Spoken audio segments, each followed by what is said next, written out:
As Jack combed his hair and put a small dab of cologne on each wrist for his date with Rachel, he pondered the changes that finally made it possible for him to spend quality time with the woman he loved.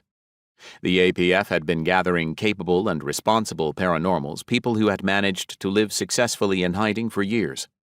These people tended to be much more capable than the collection of runaways and throwaways who had joined them in the early days, which included wildly unstable people like the young Farouk and people who had been in denial about their abilities until recently. Of course, the nature of paranormal abilities meant a fair number of unstable runaway types were still around the campus, and there probably always would be. However, their recruiting efforts were finally bringing in a more diverse collection of paranormals and elementalists. Their numbers were growing. Some of those who had completed the training program and left the APF campus had successfully made connections with others beyond the school. Completing the training program was not guaranteed, as the place wasn't a prison, and people could leave or come back whenever they wanted to, whether they had graduated or not.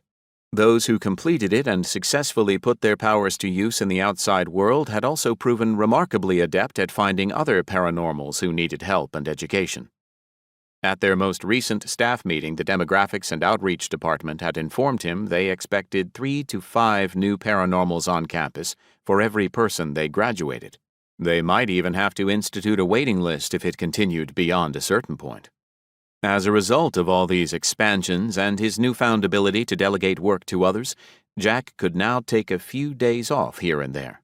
He'd been able to spend more time with his girlfriend Rachel, the expert hacker who had met him on the same day he'd discovered his paranormal powers. She'd stuck with him loyally ever since then, and the only issue he'd ever had was her tendency to be suspicious of other women in his life.